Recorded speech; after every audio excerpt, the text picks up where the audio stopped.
Hey guys, welcome back here to today's edition of the Fishing Teacher, and I really appreciate you guys hanging with me a little bit for the video.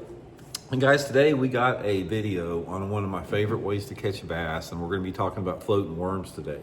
And I really want to do this video sort of as a preparation for this coming spring, because a lot of people have gotten where they just don't fish floating worms anymore. It's like sort of a forgotten technique. And guys, it is one of the most effective ways to catch bass in the springtime of the year. And you can catch big ones, you can catch lots of them. It's a fun way to catch them. And I love fishing the floating worm. So I got some good juice I'm gonna share with you guys in today's video. Also guys, before we get started, got a few housekeeping tips I wanted to pass along. Real quick, we just got a limited run going on my Blaukat Throwback jig, guys. This is the black with the blue tinsel. This is my favorite jig color, and we don't make it all the time because it's so labor intensive. And this particular color we don't have in Tackle Warehouse, but they do have it at the Cumberland Pro Lures website, the company that makes the jig for me. So I'll put the Cumberland Pro Lures link in the description if you guys want to order one of the black with blue tinsel. Probably have to hurry up, they're probably going to get sold out pretty quick, so got that. And then also guys, you heard me talking about the new scent that I've been using a lot, this bait pop here. This bait pop, guys, is the favorite scent that I've been using. It's got the old fish formula flavors on it, yet it's got this, the texture on it is like sort of like a creamy butter, and you can rub it on your bait. It stays on for a long time. Really, really good. I really like it. I'll put the bait links or the bait pop links in my Tackle Warehouse link in the description of the video if you guys would like to try a tube. But I really, really like this stuff. It comes in a lot of different flavors and colors too. Okay guys, I got my floating worm box here. We're going to talk about the situations it works in and the colors. And in this video, I don't really want to get into like the rigging and how to work it and that type of stuff. We'll do that at a later time. In the video here, I want to talk about when a floating worm works the best.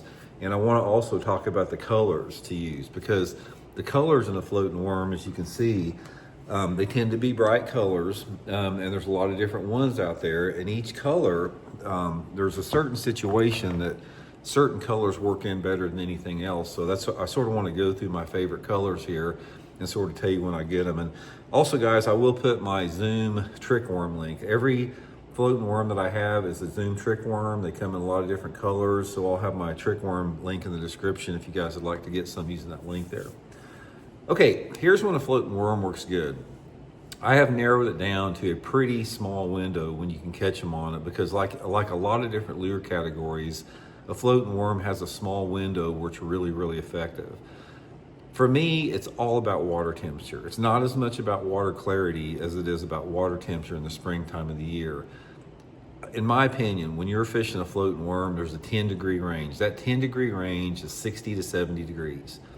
In the springtime of the year, when that water first starts getting about 60, they're going to start biting it, and they're going to bite it all the way up until that water temperature gets about 70, and then it's going to get tough to catch them on it. Now, I don't really understand why there's this temperature window, but guys, I can tell you one thing as somebody that has fished a floating worm for almost 40 years, that is a reality of fishing floating worms. That water temperature window in the springtime, which is usually anywhere between March and May, depending upon your part of the country, it is indicative on when this technique works. If that water temperature is not 60 degrees, I can't get many fish to go after them. I simply cannot catch many bass on a floating worm unless that water temperature is knocking on 60. And then once that water temperature gets over 70, they just don't want it either. So here's what you have in that gradient of the temperature. Once that water temperature first starts to get about 60 degrees, between like 60 to 65 degrees is going to be the best time to fish a floating worm, because they get conditioned really quick to a floating worm. You can imagine, guys, if you got a bait like this coming through the water, that thing stands out like a sore thumb, and they get conditioned to it really quick. So early in the year, before a bass has not seen a floating worm very much, because it doesn't matter, even if a lot of people don't fish them, they get conditioned real quick to it. This bright colors going through the water. When that water temperature first starts to hit 60 to about 65 is when you're going to catch your big fish on it. Fish are going to be more aggressive on it. They're not going to shy away from it. And what you're going to notice as that water temperature starts to get closer to 70, it's a combination of the warming water and the fact that more people have been fishing a floating worm, more people have been fishing shallow in general, and they start getting off at 2. Before, like when the water's 60, 62, they come up and grab the thing like that, and once it starts getting to 70 degrees or above, they swim up to it and look at it and swim away from it. That's what I have found without a doubt with the floating worm. Other things with that, besides the water temperature, the weather patterns is super critical with the floating worm. This is like another thing set in stone in my opinion. And here's what you have to have for a floating worm to work the best. The best scenario for a floating worm is to have water visibility of over about 3 foot. I like 3 to 5 foot clarity is my favorite window. I have caught them dirty, or I've caught them down into a foot of visibility before, and I've caught them in 15 foot of visibility. But for me, that 3 to 5 foot clarity window is about perfect for it. But don't get locked in on that, because like I said, I've caught a lot of fish under 3 foot visibility and over 3, but that's the ideal window. And with that, guys, it helps tremendously if you have an overcast day. An overcast day, or if you don't have overcast day, you got to stay in the shade, is a big factor in catching them on a floating worm. Here's what I want with a floating worm. I want water temperatures in the low 60s, number one. I want a cloudy day. I want water visibility about 4 foot clarity.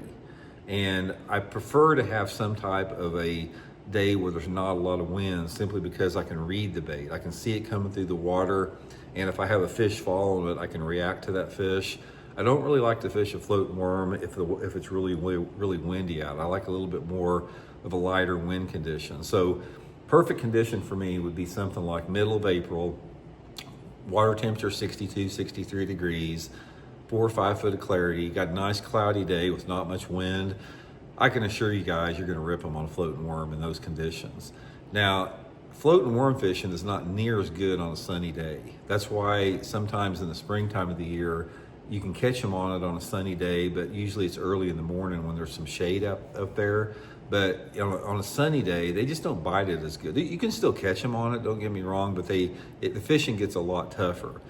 Now, here's when you want to put this thing down. And I'm gonna tell you right now, when this happens, don't even open up your floating worm box. If you're fishing like in April, say you've been fishing and it's been nice day, southerly airflow, cloudy day, and you're catching them. If you get a cold front that comes through and that wind switches out of the north and it bluebirds off and gets windy and clear after a cold front, you might as well just put your floating worm box away. They're not gonna bite it. I've never seen a lure out there that is so affected by a cold front as a floating worm. A floating worm is the #1 bait that gets affected by a cold front. Do not even waste your time on it. You definitely want a prefrontal, south wind, southwest wind, something like that, a little bit warmer day for them to bite a floating worm. So that's the conditions and everything.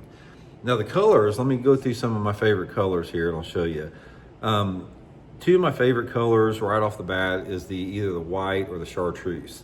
Now these will usually work better early in the season, right off the bat, because they're really bright. The white and chartreuse are also good in a little bit off-colored water. So if you have that water visibility down around 2 foot or so, a little bit more stain, the chartreuse or white's gonna work better.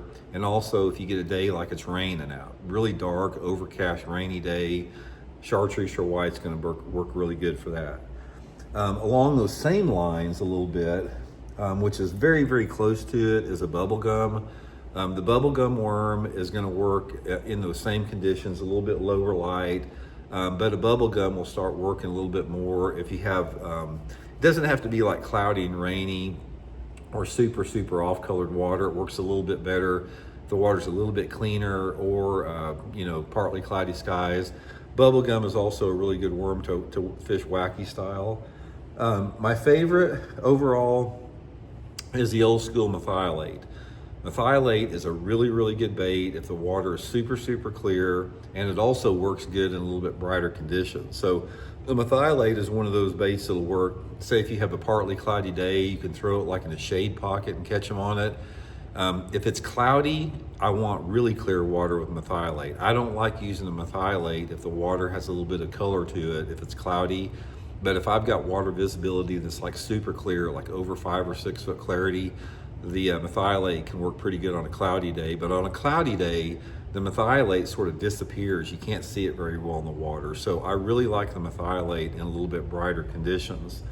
And my two colors that I use in really clear water when the fishing's really tough is either this natural look, and they call this natural, and this is called the baby bass. All these are zooms, guys. Natural or baby bass, more of a translucent looking color.